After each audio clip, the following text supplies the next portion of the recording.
And welcome back to the Hot Lap. We are talking our Spanish Grand Prix preview. And, well, one big question. Can Fernando Alonso finally get his first points of the season? Could Carlos Sainz get a podium? Whilst I appreciate the Alonso ones, arguably more realistic, Sainz on a podium, you say? Well, this is the home of Williams' last race win in the guise of Pasta Maldonado. Yes, miracles do happen.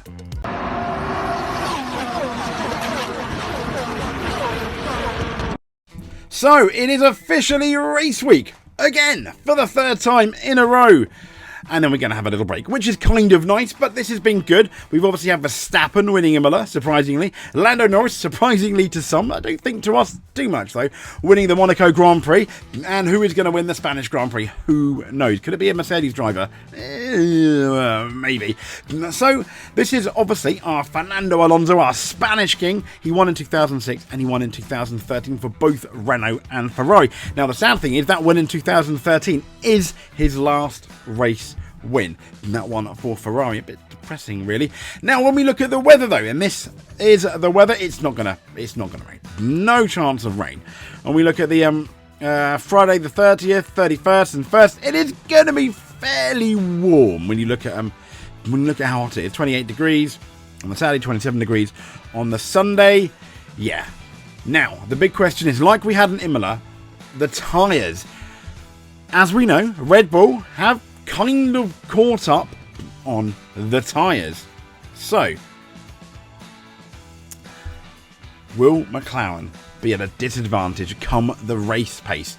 Because at the Emilia-Romagna Grand Prix, Red Bull was a tiny bit faster at the very, I think, than McLaren, because they were looking after their tyres better. And the other rule, which we absolutely cannot forget, is the flexi wings. So they're going to be testing the load on that front wing. The rules have changed in how they're testing it, meaning flexi wings potentially are about to go. Red Bull are rubbing their hands with glee, but McLaren saying, yeah, nothing to see here. We're going to be about the same. And that's going to be the most interesting thing. I imagine this is going to be a very interesting practice 1 and 2 to watch, especially qualifying when it's balls out to the wall. I guess we're going to have to see. So, here we go. This is the Pirelli preview. They're using the hardest tyres of the year, the C1, C2, C3, for their hard, medium and soft respectively. And it is, I mean, that's what traction in the 3. It's a very averagey traction, average asphalt, they say.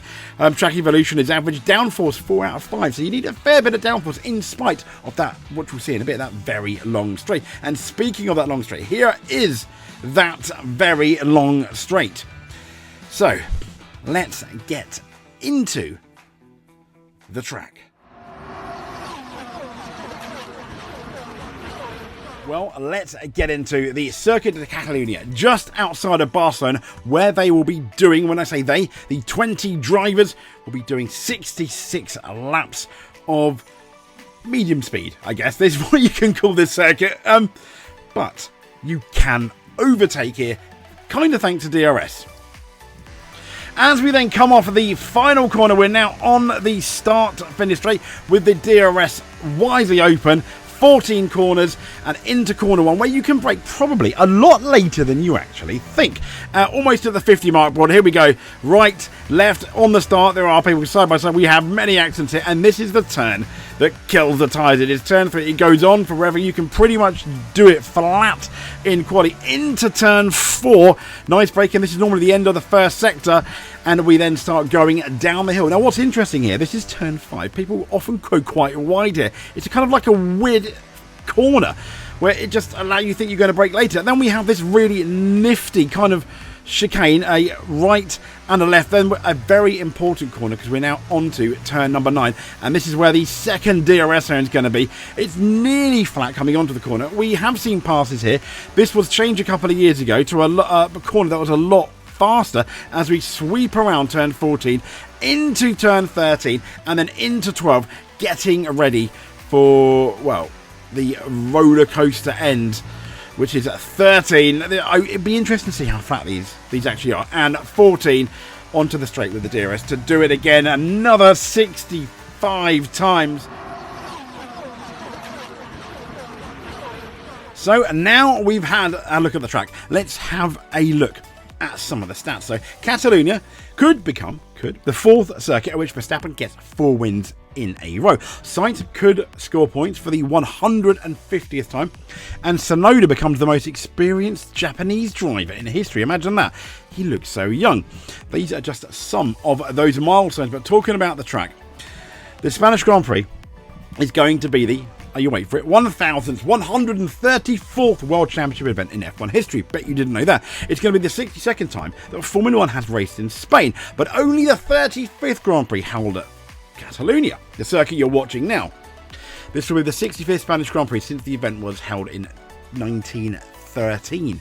However, does not make sense, because it's the 55th time that the event has been run as a World Championship. Haha! So, the 2025 Spanish Grand Prix is going to be the 35th and final time that the Spanish Grand Prix will be held at Catalunya, because we go to the average mid-ring in 2026 that looks like a pile of sick. Blech. So, Yuki Tsunoda, though, makes his 96th start, sounding like Jonathan Ross. He makes his 96th start this weekend, overtaking Minardi's own Japan's own Ukio Katayama. And this weekend, interestingly, Lando Norris will overtake Jenson Button as the driver to make the second most starts in Formula 1 history. Button made 136, whilst Norris has made 136 starts to date. Max Verstappen set to make his 77th start in a car with the number 1 on. So, with all these stats, it's very interesting, isn't it? But here's the big thing. Who is going to win the Spanish Grand Prix? And from my point of view, I have absolutely no idea.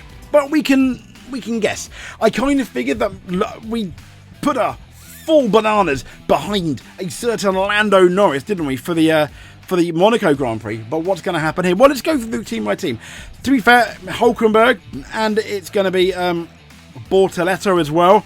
I'm not really holding out much hope for either of them. Spain is known as a circuit where if you got a good car here, you got a good car everywhere, but you need a good car in Spain, which is why this flexi wing change, the rule change for these technical regulations, is going to be so interesting. So moving on, let's talk about Alpine. Wow, they were disappointing in Monaco, weren't they? Pretty much at the back, both Gasly and Colapinto. I do think they're going to be a lot further up the order with a chance of point, particularly Pierre Gasly, but a lot of eyes are going to be on this guy, Franco Colapinto. This is now his 3rd race out of 5, depending which Flavio Briatore quote you believe, and a lot of eyes are going to be on this guy. It's a track he probably knows fairly well, so yeah, he needs to do well, doesn't he? He needs to be right up there, I think, with Pierre Gasly. Another guy that's had a bit of run of bad luck and is desperate need for a bit of good luck is Ollie Behrman, and I think that could potentially go quite well here. Kind of shaded a lot by this guy here in Monaco. I mean, yeah, to be fair, he was completely trounced, wasn't he, by Aspan Ocon, but he did have that 10-second penalty for the whoops-a-daisy with the red flag. The inexcusable one, there was no way around that. Fair play. I mean, he had to hold his hands up to that. I think Haas are going to be stronger, at least in the Behrman front, in Barcelona, so he doesn't have too much to worry about. But Liam Lawson, finally, Liam has more points than the 2-time world champion. That's Fernando Alonso. But to be fair, finally, Liam has actually scored. I mean, yes, well done, Liam Lawson.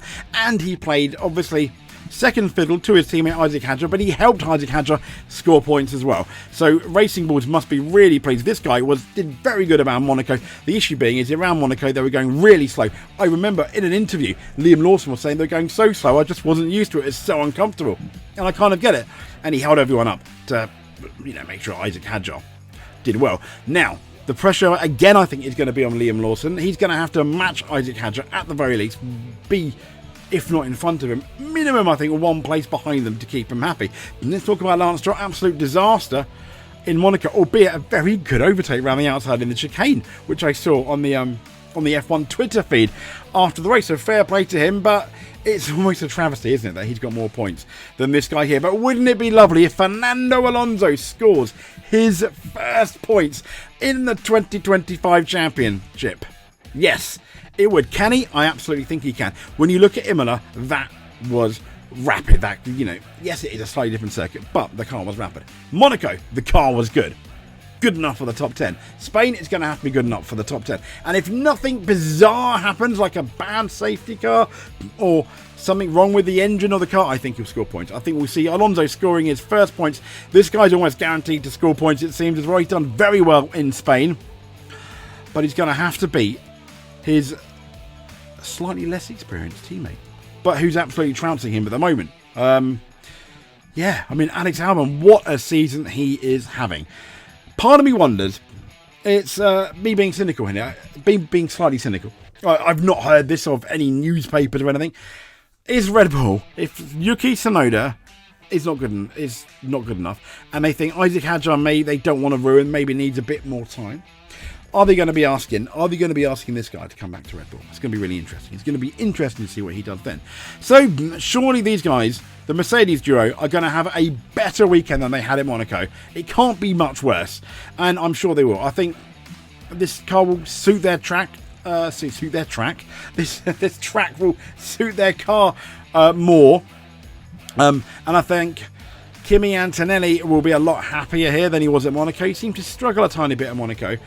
And it'll be interesting to see George Russell. He seemingly starts the weekend really poor and just builds on it, but sadly we didn't get that.